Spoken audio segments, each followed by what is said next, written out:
Jaworski, I'm here. John Dennis. Here. Tracy Brown. Here. Larry Leverance is not. Cindy Murray. Here. Julie Gann. Here. Shane Spears. Here. All right, we have a quorum, and I do want to confirm that Larry Leverance is still not on. Is that correct? Okay.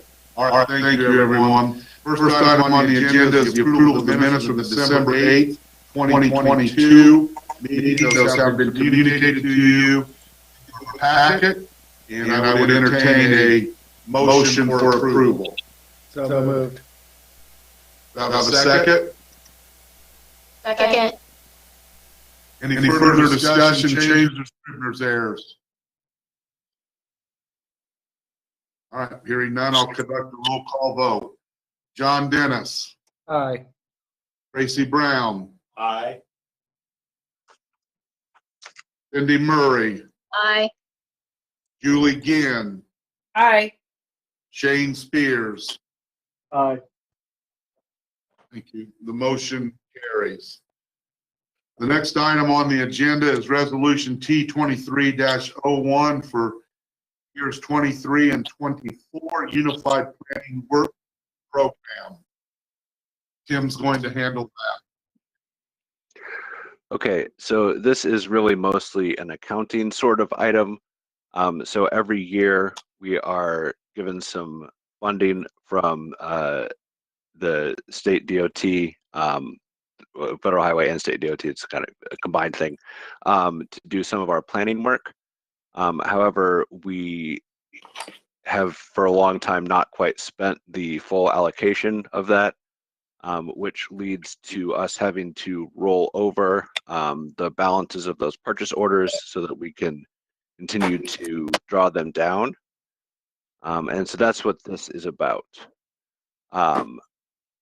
And so essentially what this staff report shows is that we have some balances remaining in 2 years worth of purchase orders. We still have some from our fiscal year 21 purchase order, as well as some from our fiscal year 22 purchase order.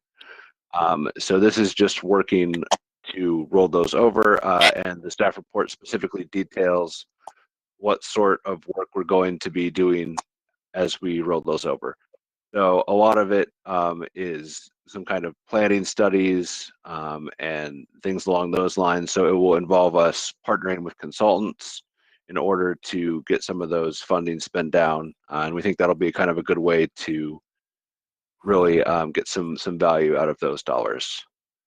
So the specifics of all the financials are outlined in the staff report. I'm happy to go over those if you want, but if not, we would entertain a motion to approve this purchase over rollover. And if there are any questions, I will happily take those at this time.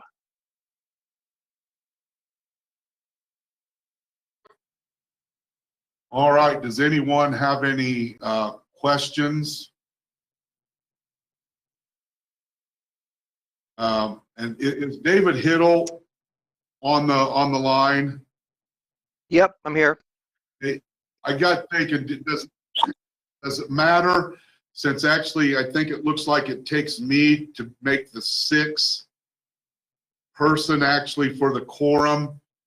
Do you guys have a preference? Do you want me to actually vote during the roll call vote, or just put affirmative down to all of these since I'm calling the roll? Or do you have a preference, or does it, am I overthinking it? Tim, I think he has a vote like everybody else. Is that correct? Yes, he is a voting member.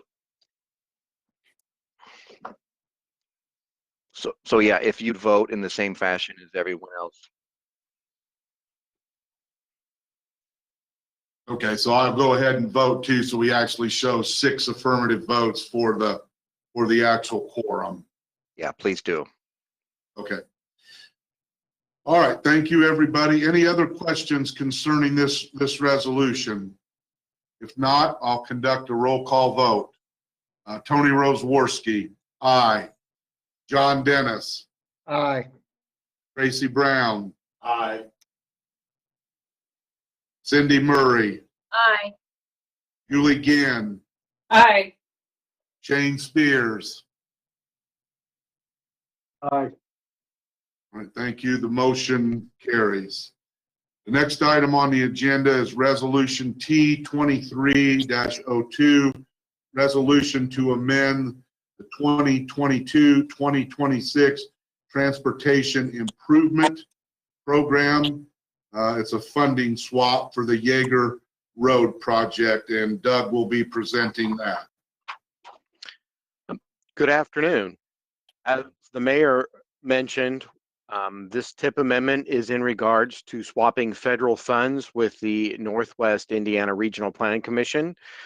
While we do have a substantial amount of federal funds allocated to our area, we do not have enough to fund the construction of the McCutcheon Pedestrian Safety Project and the Yeager Road project.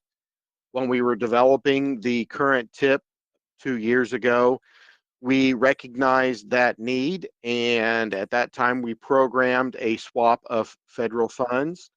This is basically officially dotting the I's and crossing the T's.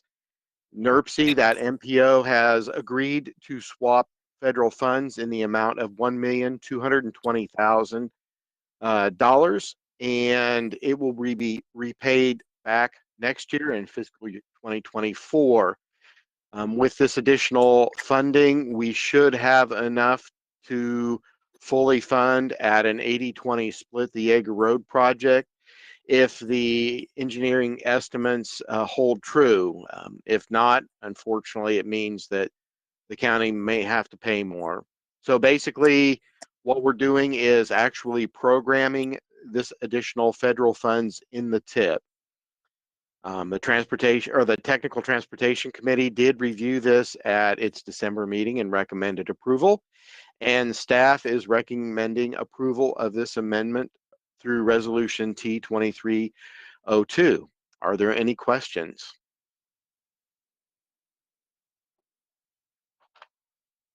All right, thank you, Doug, for that presentation. This is something we have done in the past with other MPOs and other projects. So if there are no questions, I will conduct a roll call vote. Tony Roseworski, aye. John Dennis, Aye. Tracy Brown, Aye. Cindy Murray, Aye. Julie Ginn, Aye. Shane Spears. Aye. Resolution carries and passes. Thank you, everyone. The Thank next you. item on the agenda is Resolution T2303, resolution to amend the 2050 Metropolitan Transportation Plan and Thoroughfare Plan. And Doug will also be presenting on that one. If you haven't heard already or been on Concord Road by Walmart, currently there is a development underway, and we have received recently or had discussion in the past 6 months or so, a fairly large substantial development just north of that and east of Concord Road that will contain approximately 800 dwelling units, be it apartments, duplexes, and whatnot. When we started looking at those numbers internally and compared those new number of homes to what we have programmed in our 2050 long range plan, we are on track with potential further development to have substantially more homes in that area. Internally, when we started discussing this and looked at the road network, we noticed something very obvious, in that if you look at the road segments between, on the north side, Veterans Memorial, and on the south side, 450 South, all the way down to 600 South, and then looking at the north-south roads, Concord Road and 450 East, there are only 2 east-west roads, which are great, that make the connection, but there are no other north-south roads. So when we started looking at how this area is developing, especially with this development that's underway and the proposed new one, it appears that a new north-south collector road is warranted. That's why we are coming to this body to basically add this and what we're calling a non-residential collector, meaning that homes will not be or not have driveways accessing this. It'll be similar to like Twickenham Boulevard. But we decided that in order to relieve pressure on Concord Road, that another north-south collector road is needed. So taking this to through the adoption process, for one, we will be adding this to the 2050 Metropolitan Transportation Plan, and then also the Thoroughfare Plan. And it starts off with the process of going through the Technical Transportation Committee for their review and recommendation, which they did review and recommend it last month. It goes to this body for approval, and the resolution was attached. And then we are taking it to the next level or the next step, and then actually amending it into the long range plan and the thoroughfare plan as a comprehensive plan amendment, so that when developers come in and show property that is in this area and where the road goes through, they will have to take this into account. And since it is a non-residential collector, if it runs through their property that they will develop, they will have to make those improvements. So that is why we are looking at moving this forward now, because we know that we or suspect that within the next 5 years, we will probably see additional housing, and we wanted to address this now rather than wait. So are there any questions or comments?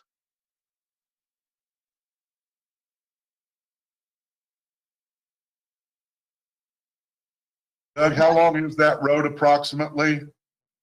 Let me see. A half mile.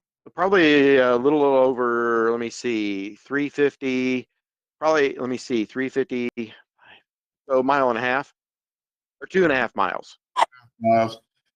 And I'm looking at it on the computer, so just that where it ties into Veterans Memorial Parkway, that's Wabash, that's right there by Wabash National, correct?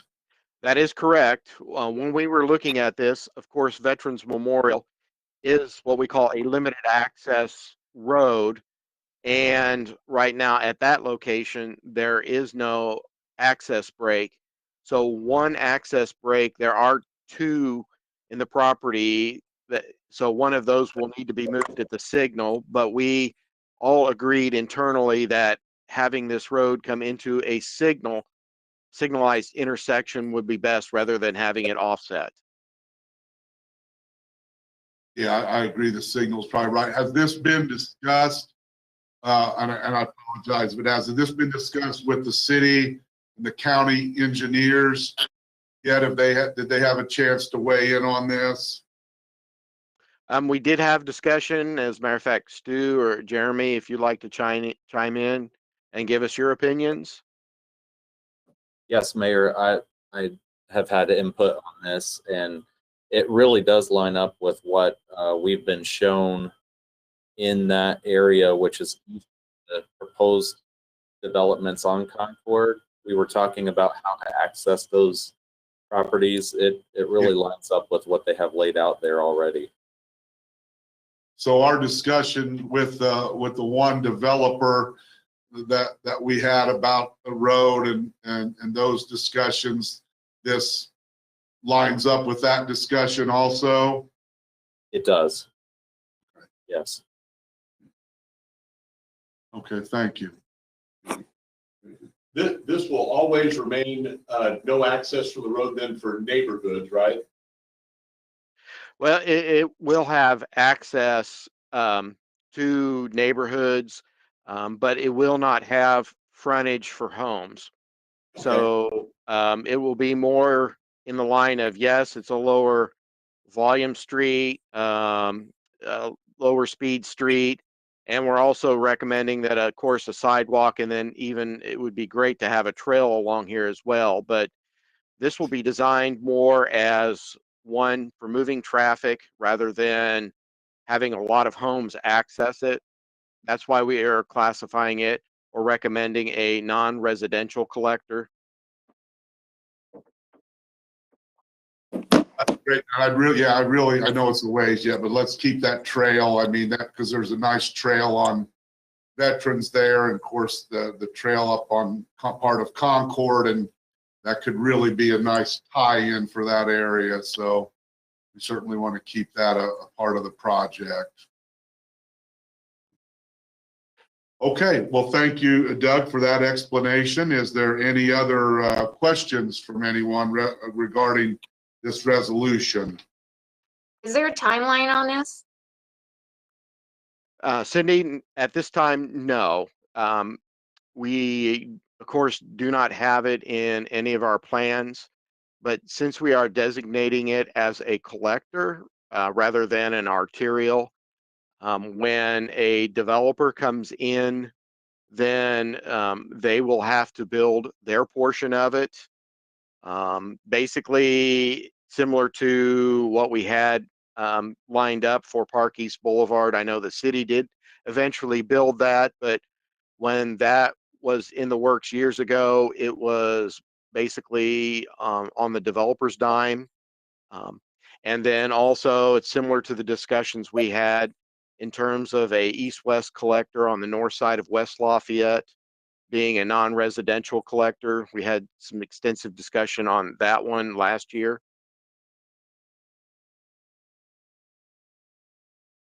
Okay, thank you. And on the first phase of Park East Boulevard, the developers did contribute some money to that project, but you're correct, they certainly didn't build the majority of it, but they did put some money into that. All right, any other questions? Hearing none, we'll conduct a roll call vote. Tony Roseworski, yes. Mayor Dennis, Aye. Tracy Brown, Aye. Cindy Murray, Aye. Julie Ginn, Aye.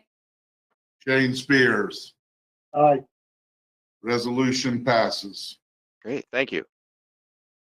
Next item on the agenda is administrative modification for the 2022-2026 Transportation Improvement Program, and Doug's going to handle that one. Whenever we process an administrative modification, that is basically what you see in front of you, a simple letter. As part of that, we present that information to this board, basically to let you know that David took this action to modify the tip. It's a fairly simple and straightforward modification. Last month, in December, the McCutcheon Pedestrian Safety Project went out to bid, and unfortunately, the lowest bid was a pinch more than what the engineer estimated. So to keep it at a basically the same federal local split, it was decided to move $211,177 in STBG funds from the Yeager Road project to the McCutcheon Pedestrian Safety Project. So simply all we did was just move a pinch of funds from one project to the other. But it didn't require a full tip modification, so we wanted to make sure that you were aware that this modification did occur and what it involved. Questions or comments?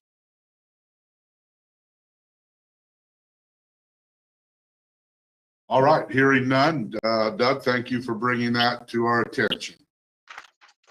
Next item on the agenda is the memorandum of agreement by and between APC, NDOT, and City Bus. And it looks like Tim will be making that presentation.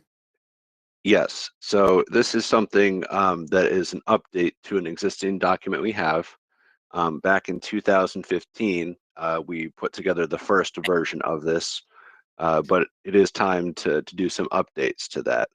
So basically what this kind of outlines is just some of the responsibilities of the different entities that take part in the transportation planning process, specifically as it relates to our work with NDOT and City Bus.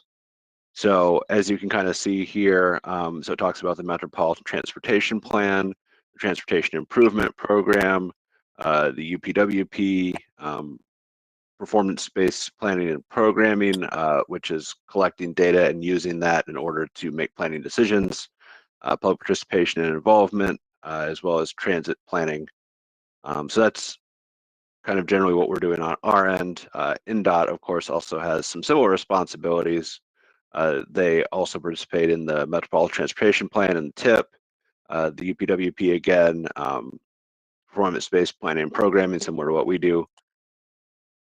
And then City Bus, again, they also have a role in the Metropolitan Transportation Plan, Transportation Improvement Program, UPWP, performance-based planning and programming, public participation, and transit planning. So this is just kind of saying within those activities, here are the specific items that everyone will do to accomplish those.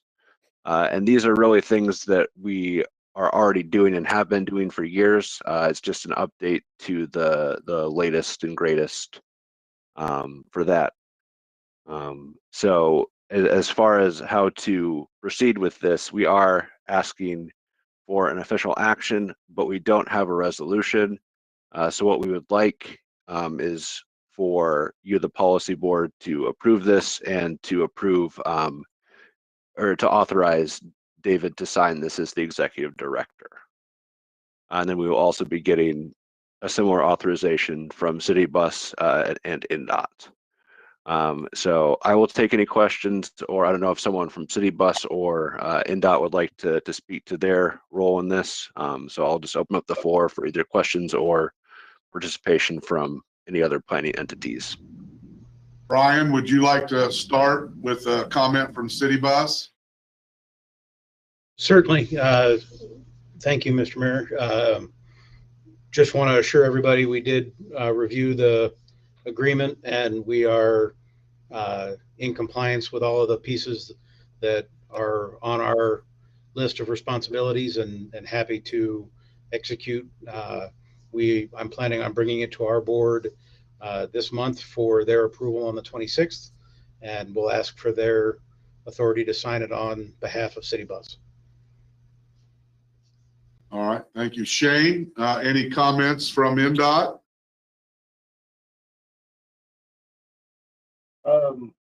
This is the first I'd seen it when the packet came out, so my brief review, I didn't have any problems with it, but we'll have to run it through some people for signature. Yeah, it's something that goes through central office. For review. Yes. Gotcha. Yeah, but I didn't have any concerns at all from what I saw. Okay. All right, thank you. Anyone else that would like to make a comment regarding the document? All right, so the motion that you will be approving, that we'll need somebody to make, will be that we approve of this document and that we authorize Director Hiddle to sign it. So that is the motion that I will need for somebody to make. So moved. Go ahead. Commissioner Brown first. Do we have a second? I'll second it. Have a second. All right, thank you. We'll conduct a roll call vote. Tony Roseworski, aye. John Dennis, Aye. Tracy Brown, Aye. Cindy Murray, Aye. Julie Ginn, Aye. Shane Spears. Aye. The motion carries. Thank you, everyone. The next item on the agenda is the APC progress report. We have the MPO update with the census urban boundary update in there. So, Doug? Looks like you're handling that, and then the next 18-month letting list. Okay. Last month, the Census Bureau released the population information for all of the urban areas within the United States. For the last few days, we have been actually searching their websites for what specifically the boundary is. We wanted to get, of course, a GIS map and have not yet found that, but just wanted to update you on our urban area population. For 2020, the census indicated that in our urban area, we have a population of 157,100 persons. In 2010, to kind of give you some idea of what it was back then, it was 147,725. And even 2000, it was 125,738. And in 1990, it was 100,103. Personally, when I was thinking of what our urban area population would be, I was expecting it to be in the upper 160s, maybe lower 170,000. The county population, according to the census, is 186,251. But I suspect it's the same issue as what we've seen with the city and town populations, is that they significantly undercounted our area population. And looking at even those numbers, they should be much higher. So that's our official urban area population. We wanted just to let you know about that. And when we do receive the map, we will present that and show it to you. The next step in the process is that we will be working with NDOT and the Federal Highway Administration to create what we call an urbanized area boundary map. And that map will then be used basically for federal funding purposes. So just a more or less an FYI. Questions or comments? Well, Doug, I think we've all talked about there's not much we can do with these numbers. Unfortunately, I am convinced they are wrong. I don't, there's no way in a 10-year period our urban area grew only that amount. And I'm just disappointed with the way that census went, because I just do not believe these numbers are accurate. No, they're not. Substantially undercounted. Correct. Very Yeah, much so. that's. Okay, so I'll go on to the 18-month letting list, which you see on the screen. Of course, for the December letting, the project, the one that is most exciting, or at least I'm excited about, is the McCutcheon Pedestrian Safety Project. As you see, the specific information. The engineer's estimate was $1.25 million, and the project was awarded to Milestone Contractors for $1.29 million, so it was fairly close. 3 bids were submitted, and the estimated contract completion date is May 15th of 2024. There were also 3 NDOT projects on the December bid letting, but unfortunately, all of those, well, 2 bids were above the engineer's estimate. So they were rescheduled to actually this coming, actually the February 10th, 2023 bid letting. And you will see that on the first page, projects number 7, 8, and 9. We do have a significant number of projects on the bid letting for this month. As you can see, projects 2 through 6. Projects 5 and 6 are a reschedule. Those projects were on the November bid letting, but those were above the engineer's estimate. So hopefully we will receive favorable bids on this letting. And as you can see on project number 3, the Yeager Road project, I'm looking down at the first page, only one change, that is project 14. the ITS Traveler Information System that moved from an April bid letting to a May bid letting. And then all of the rest of the projects, both on this page and then on the other page, are progressing as scheduled from the previous month, so no changes. Just want to point out projects 22 and 23. Project 22 is the Morehouse Road project, or at least phase 1. And then project 23, Bridge 527, which is located on Old US 231.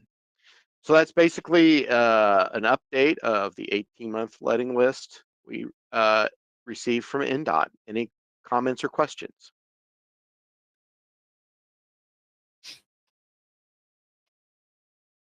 All right. All right. Thank you, Doug, for that. Thank you. If there are no questions, we will move on to other business. Shane, just wanted to give you an opportunity if there was anything you wanted to discuss from the state standpoint. No, I can't think of anything. I didn't have anything jotted down, so I believe I'm good. Appreciate it. Okay. All right. Thank you. At this time, we will entertain a citizen comment. So we will check to see if there are any. If there are none, we'll give another minute for someone to check in. So if we could start that process, please. Okay, I'm timing it.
Okay, it has been 1 minute and I see no public comment on Facebook or YouTube at this time. Great. Thank you very much. With that, I would entertain a motion to adjourn. So moved. Have a second? Second. Will Tony Roseworski, aye. John Dennis, Aye. Tracy Brown, Aye. Cindy Murray, Aye. Julie Ginn, Aye. Shane Spears. Aye. All right, we're adjourned. Thank you, everybody. See you later, guys.